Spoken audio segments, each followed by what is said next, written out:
Hello, Santa Monica. How are you? It's Miss Katie, and today we're going to read a story together called The Three Questions by Leo Tolstoy. So, let's get started. It once occurred to a certain king that if he knew the right time to begin everything, if he knew who were the right people to listen to and whom to avoid, and above all, if he always knew what was the most important thing to do, he would never fail in anything he might undertake. And this thought having occurred to him, he had it proclaimed throughout his kingdom that he would give a great reward to anyone who would teach him what was the right time for every action, and who were the most necessary people, and how he might know what was the most important thing to do.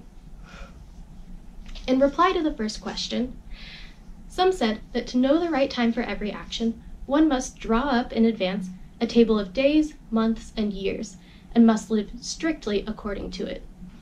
Only thus, said they, could everything be done at its proper time. Others declared that it was impossible to decide beforehand the right time for every action, but that, not letting oneself be absorbed in idle pastimes, one should always attend to all that was going on, and then do what was most needful. Others again said that, however attentive the king might be to what was going on, it was impossible for one man to decide correctly the right time for every action, but that he should have a council of wise men who would help him to fix the proper time for everything. But then again, others said there were some things which could not wait to be laid before a council, but about which one had at once to decide whether to undertake them or not. But in order to decide that, one must know beforehand what was going to happen. It is only magicians who know that, and therefore, in order to know the right time for every action, one must consult magicians. Equally various were the answers to the second question. Some people said the people the king most needed were his counselors, the priests, others the doctors, while some said the warriors were the most necessary people. And to the third question, as to what was the most important occupation, some replied that the most important thing in the world was science.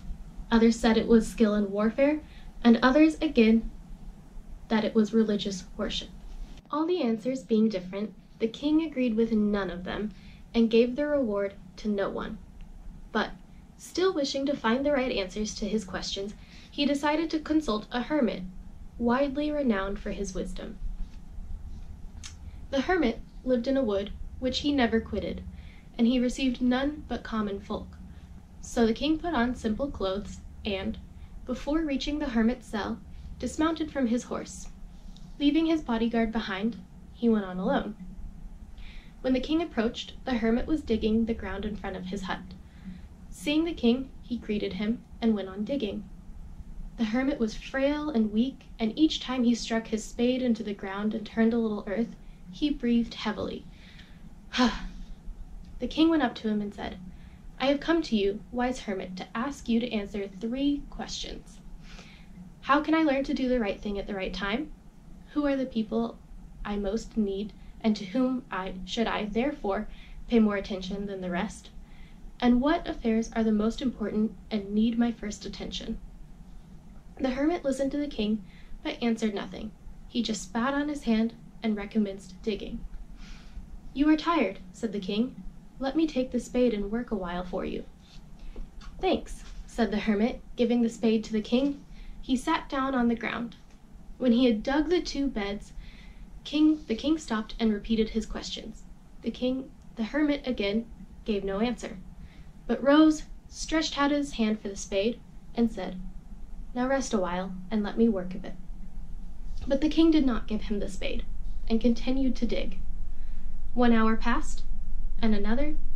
The sun began to sink behind the trees, and the king at last stuck the spade into the ground and said, "I came to you, wise man, for an answer to my questions. If you can give me none, tell me so, and I will return home." "Here comes someone running," said the hermit. "Let us see who it is." The king turned around and saw a bearded man come running out of the wood. The man held his hands pressed against his stomach, and blood was flowing from under them. When he reached the king, he fell fainting to the ground, moaning feebly. The king and the hermit unfastened the man's clothing. There was a large wound in his stomach. The king washed it as best he could, and bandaged it with his handkerchief and with the towel the hermit had. But the blood would not stop flowing, and the king again and again removed the bandage and soaked with warm blood and washed and re-bandaged the wound. When at last the blood ceased flowing, the man revived and asked him for something to drink. The king brought fresh water and gave it to him. Meanwhile, the sun had set and it had become cool. So the king, with the hermit's help, carried the wounded man into the hut and laid him on the bed. Lying on the bed, the man closed his eyes and was quiet, but the king was so tired from his walk and from the work he had done that he crouched down on the threshold and also fell asleep, so soundly that he slept through the short summer night. When he awoke in the morning, it was long before he could remember where he was or who was the strange bearded man lying on the bed, gazing intently at him with shining eyes. "Forgive me," said the bearded man in a weak voice, when he saw that the king was awake and looking at him. "I do not know you, and have nothing to forgive you for," said the king. "You do not know me, but I know you. I am that enemy of yours who swore to revenge himself on you because you executed his brother and seized his property. I knew you had gone alone to see the hermit, and I resolved to kill you on your way back. But the day passed and you did not return. So I came out from my ambush to find you, and came upon your bodyguard, and they recognized me and wounded me. I escaped from them, but should have bled to death had you not dressed my wound. I wished to kill you, and you have saved my life. Now, if I live, and if you wish it, I will serve you as your most faithful servant, and will bid my sons to do the same. Forgive me." The king was very glad to have made peace with his enemy so easily, and to have gained for him a friend, and he not only forgave him, but said he would send his servants and his own physician to attend him, and promised to restore his property.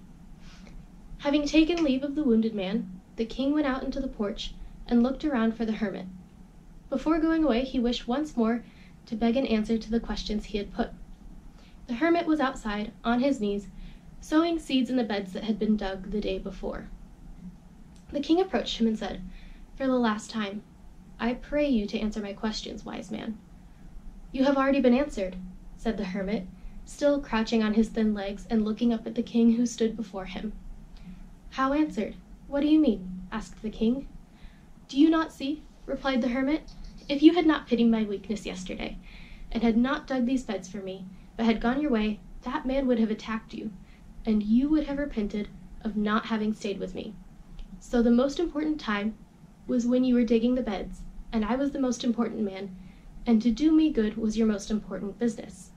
Afterwards, when that man ran to us, the most important time was when you were attending to him.